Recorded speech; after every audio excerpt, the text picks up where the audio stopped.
I've been a digital nomad in the Dominican Republic for the last 2+ years. And while I get an office like this whenever I want to, and it looks really cool for YouTube or Instagram, there are some things that absolutely suck. And today on this video, I'm gonna share 7 things that are really a challenge if you're considering becoming an expat digital nomad that apply here, probably any Caribbean or Latin American country. And honestly, if you're American and looking to move anywhere outside of the US, these are probably some things you're gonna be struggling with. Let's dive in. The first is personal space. As an American, we really value the personal space that we have. If we're standing in line, people stay a little bit further back or whatever. But here and in many places in Europe as well, it's not uncommon if you're in line for people to be right up on you. In fact, one of the things that drives me the most crazy is if we're walking through a plaza or a walking mall and it's just me or just me and my family and there's one other person walking and they have no issue walking right behind me. Freaks me out. I have to get out of the way and let them zip by. But for them, no big deal, just sort of part of the culture. So look at that, kite surfers, pretty cool.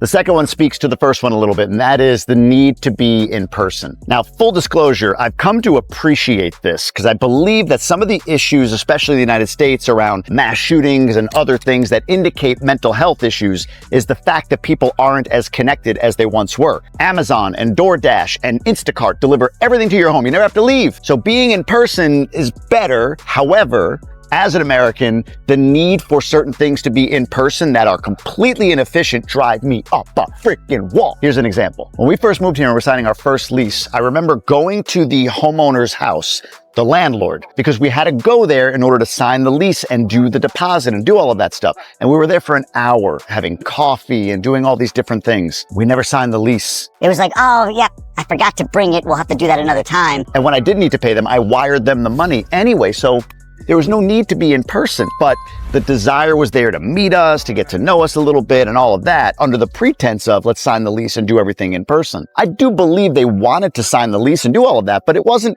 the priority. It was more, let's meet, let's talk. And when you're an American, boy, that can feel like, Couldn't we just Zoom? Did we need to do this in person? so again, a challenge you're probably going to face if you decide to move anywhere outside of the US, but in particular down here in Latin America. The third one is the driving culture. Now again, this is probably more Latin America, and in Dominican Republic in particular, it actually has the worst vehicular homicide rate in the world, mostly because of these little motos, these little motorcycles that are running all over the place. But driving culture is tough. People drive in a way that is like, I'm gonna get where I need to get to. Doesn't matter who you are or if you have your family on board or whatever. And even worse, the buses and the big trucks, they drive like animals. Dangerous, truly dangerous. In fact, a lot of people ask about safety coming to a place like Dominican Republic. I'm like, it's safer than the United States. It truly is. On a day-to-day basis, you're gonna be fine. But if there's one thing that's unsafe, it's driving. I mean, here, traffic circles, they're not understood. So people stop in the circle to allow other vehicles to go in, and those entering the circle just zip right through it without yielding to those in the circle. It drives me bananas.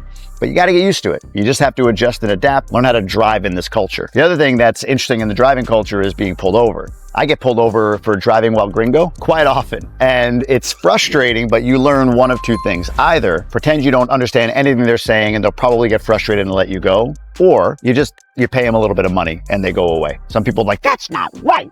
Okay, but you got to adapt and adjust. But it is jarring when you come from the US, where if you tried to bribe a cop, probably not a good play for you. There is a third option that's a little bit controversial, but I'll say it. You could not stop. I've seen it.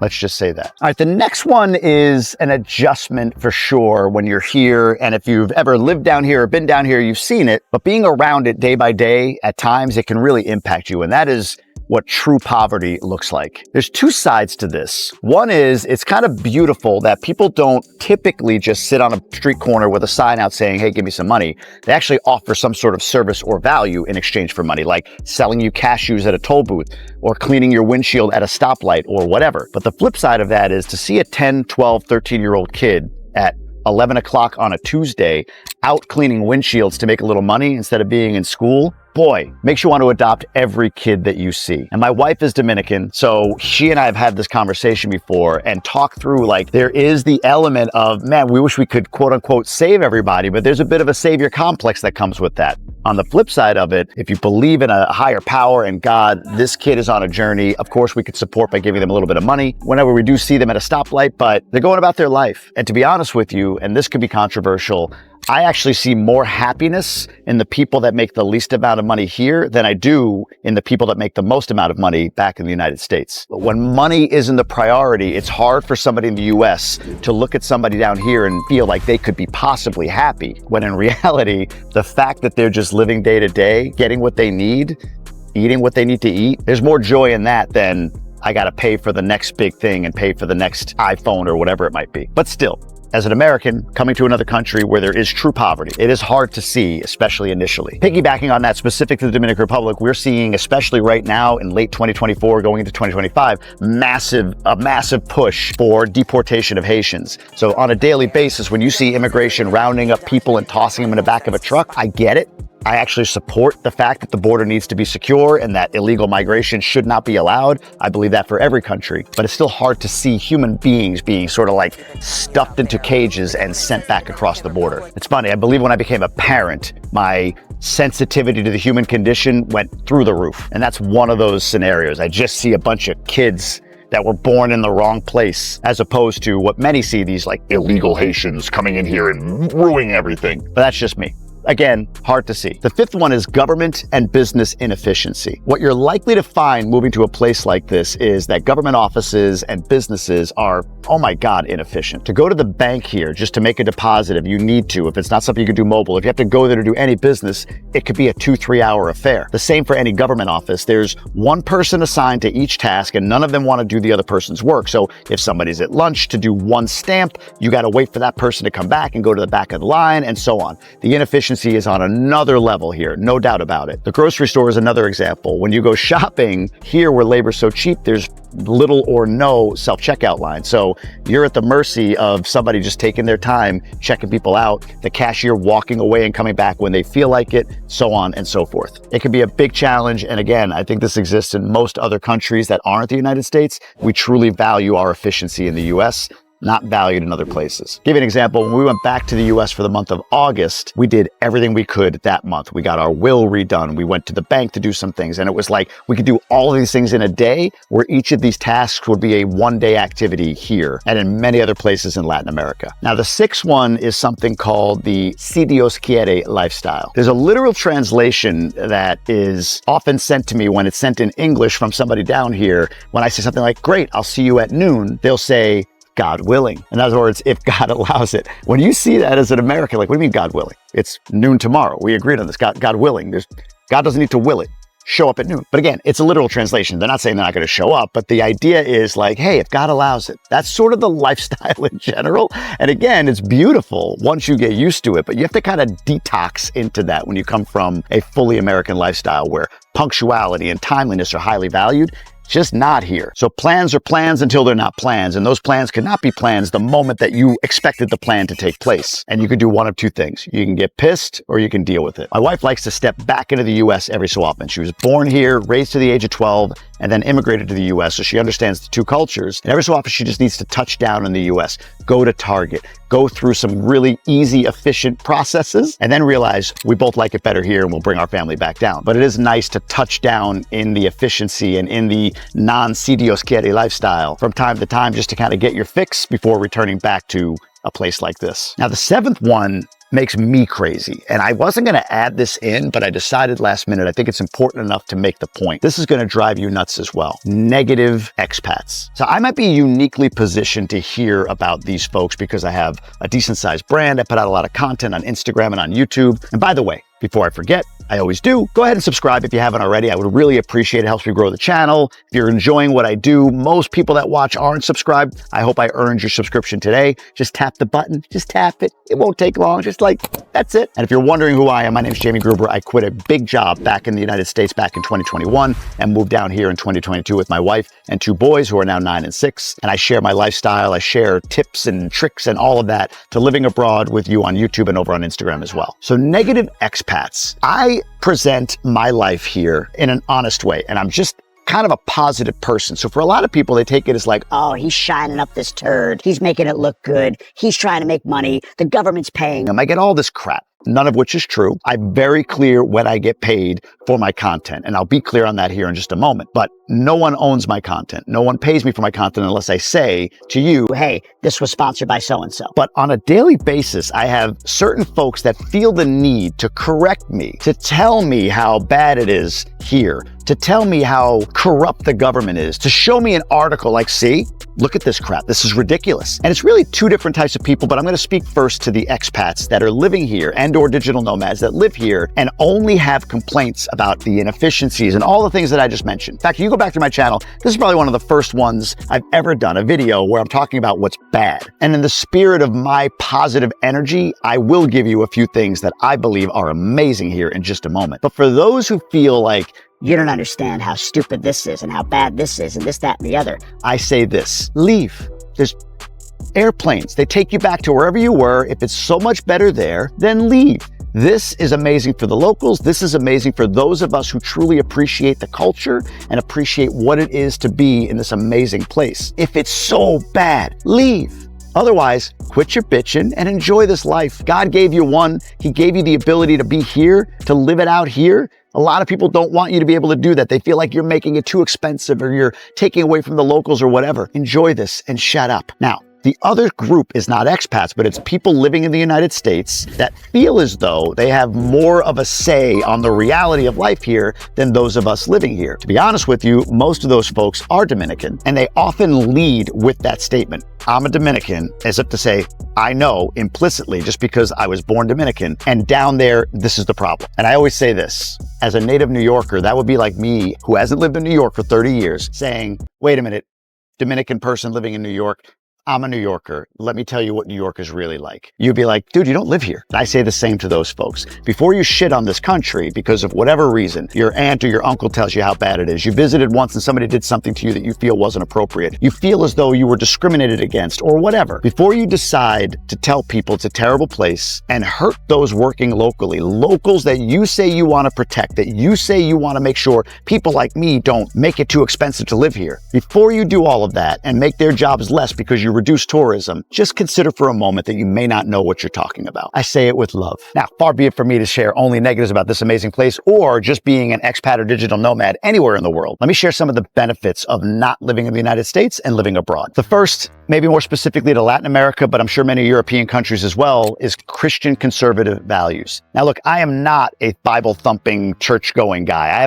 I'm a Catholic, which means essentially I made confirmation and then never went back to church again, like most good Catholics do. But Christian values mean connectedness between people. It means taking care of neighbors. It means living a good and beneficial life for yourself and for others. And those values permeate down here and in all of Latin America. It's palpable. So even if you're not Christian, you might be Muslim or you might be Jewish or whatever, the values of what a true Christian conservative country looks like exist here. And look, some of you might not like this, but there's no gender stuff going on. There's no pushing agendas on kids or on society in general. There's a minimum standard in place and value in place for how people interact and how you treat one another, except when driving.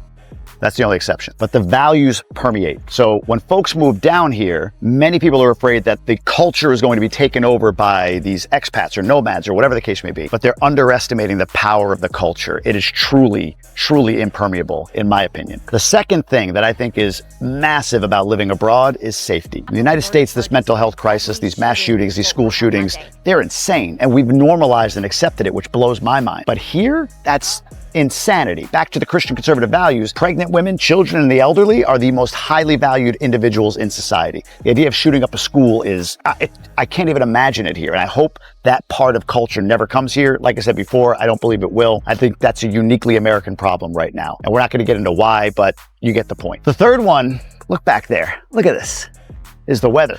The weather here is phenomenal. You cannot beat Dominican weather. I was looking today, it's in December as I filmed this, at what it is here. It's like 86, feels like 96. People say, I just moved to Miami. Miami's in like the 60s right now. It's cold. You're not gonna get Caribbean weather if you're not in the Caribbean. So if you're moving to a Latin American country, a Caribbean country, Jamaica, Dominican Republic, Puerto Rico, whatever, believe me, you'll benefit from the weather. People get nuts about hurricanes, but let me give you a fun stat. In the last 100 years, there have been 40 hurricanes that have hit the Dominican Republic. 40. In the last 100 years, there have been 120 that have hit Florida.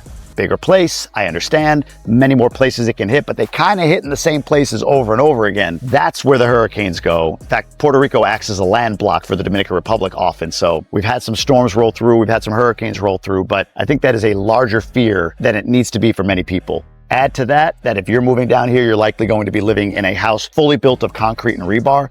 Your house ain't going anywhere. All right, the fourth thing that is amazing about leaving the United States, living in another country, is the food quality. Foods are fresh here. I mean, you see what's happening right now. There's a lot of pushback and debate about quality of food in the United States. Canadian Fruit Loops versus US Fruit Loops, dyes, all that good stuff. Here, like I go to Wendy's, I go to a fast food place here, and I don't feel as guilty afterward. I don't feel it on me like I do if I indulge in the United States. There's one ingredient in French fries here, and there's 19 in French fries at McDonald's in the United States. Incredibly insane. But more than that, fresh avocados, fresh fruits, fresh foods, fresh meats, all of that without all these hormones and pesticides. The food quality is so much better and you can feel it. I thought I was crazy, but anecdotally, everyone I talk to, including my wife, we go back and forth from the US and here, like you can feel the food quality difference, no doubt. And the fifth one, and this is probably the biggest one, I think this leads to everything else, is the connectedness of people. My wife has a group of friends in our neighborhood. They call themselves the Vigilantes of Punta Cana. I think they were the baddies for a minute. Now they're the Vigilantes. So she's got this amazing community of women that she gets to interact with, and they help and defend each other. In fact, funny story. One of the ladies in this group had a neighbor who was allowing their dog to go poo-poo on her lawn. And my wife's friend said, hey, I want you need to pick that up. And the lady was like defiant, like, screw that, I'm not picking it up. My wife and her friends would go stand post at that friend's house when she wasn't there, just to make sure the lady, when she came around with the dog, had somebody to confront her. I think that's freaking cool. For me, I interact with other entrepreneurs down here. I interact with dads. We have a little dads group we get together. In fact, one of the guys is Canadian, and he revealed a term we had never heard before called a peeler bar. You know what a peeler bar is in Canada, or at least Ontario, I guess? It's a strip club. It was a little joke we were making. So we renamed our WhatsApp group to Team Peeler Bar. So again, just a great group of guys, and that group keeps growing, that are connected and love to get together. The people connection here, I don't know how to articulate it without you actually experiencing it. And when we went back to the United States, it was even more jarring how we just didn't see friends. We didn't see neighbors unless it was scheduled. So that's one of those things, people connection and the ability just to interact with other people, that is mind-blowingly positive here. And I think it leads to all the other things: better mental health, more safety, so on and so forth. Now, one last thing that I've been trying to figure out the best way to say, and I know some people are going to hate me for this and feel like I'm being controversial, but here's what I'll say to those who feel like, but leaving the US and moving to a Dominican Republic, you're poaching the culture and you're fringing your way of being on that culture. Let me give you two thoughts on that. The first is this: I believe US expats or US digital nomads are the best at living in other cultures. Let me ask you this. When have you gone to another country and there's an America town or a US town or whatever? But in every country, there's a Chinatown. In Detroit, there's Mexican town. Where my wife grew up in Lynn, Massachusetts, that is like all Dominican. You could live and exist there, and there's all Latin Americans there. You could not speak any English. I always tell this funny story too. Like when my wife's family, like her uncles and aunts, and would come up to the United States to visit, immediately we had to break out everything and cook Dominican food. Americans, when you go to another country, you're like, let me test the local fare. I want to try what's local. But people that come from other countries, they just want to do what they always do. They want to stay in their own social group. They want to stay in their own ethnic group. Hell, I remember in Boston when I was there handling insurance claims, there was the Brazilian area down on the south side of the city, right? Like, I get why, but people flock together when they move to the United States and they stay in their own culture. Whereas Americans, when they go abroad, they want to just be part of the existing culture more so than those that go into the United States. So honestly, I believe Americans' intention when they move abroad, when they're brave enough to do that, because most Americans aren't, is to integrate, not to segregate. The other side of that is, well, When you move to a place like that, Jamie, you're driving up costs. I don't disagree. That is true. However, I also support local more than somebody griping about it back in the US. I'll get this one all the time, like, leave my country. All you're doing is making it worse for the locals. and I reply with this. This week, I've tipped local waiters. I've patronized locally owned businesses. I supported a charity for local individuals. I got gas at a locally owned gas station. I gave change at the window to young locals who need it. I've paid in the Dominican Republic the 18% sales tax at the restaurant and on goods that I purchase, which goes to the local government. You, who's griping about me making it more expensive down here, show me the receipts. It's not all about money, but money is support. And I'm putting my money into this economy. I'm putting my money into the people here. I don't know. If I'm an individual living locally making $400 or $500 a month, I think I would rather the guy or gal that comes here and actually puts money in their hands versus the guy or gal sitting in New York or Miami griping about how I'm making it more expensive while not doing anything. If you're sending remittances, good on you, but that also makes it more expensive for people down here. Just saying. So that, my friends, are the 7 challenges of being an expat or digital nomad and 5 of the amazing advantages of being one, all wrapped up in one video. Now, I promised I would explain how I get paid. I have my business in the United States, which is a podcast and membership community that has nothing to do with the Dominican Republic. That's the core of my income. I also do a little bit of consulting work in sales for an organization. I make income off of that. But specific to my content, there are a few ways. One is I get paid by YouTube for putting out content. It's a little bit every month for the amount of views that I get. So thank you for watching. 2 is through affiliate and or referral. For instance, if you go down to the bottom here, you could click a link and I could connect you to a realtor that I trust and I vetted. And if that realtor closes with you on a property you buy here, then they will pay me a percentage of their commission. The same goes for the attorney I might refer. The same goes for the developer I might refer. All of them pay me something if you decide to do business with them.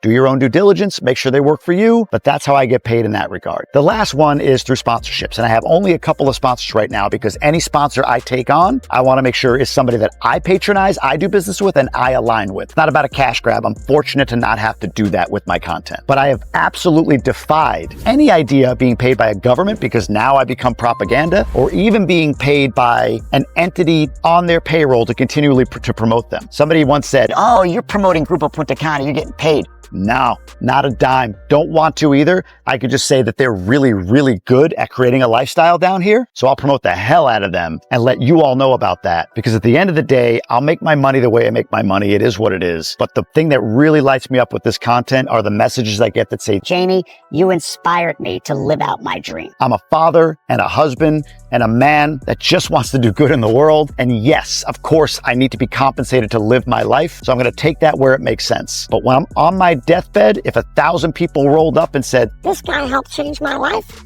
I want that, not, Wow, this guy made a lot of money. So there you have it, folks. From paradise, from the beautiful beaches of Punta Cana, this is Playa Blanca in Punta Cana, Dominican Republic, signing off. I appreciate you watching. Hope you subscribe. Let me know if I can help you in any way.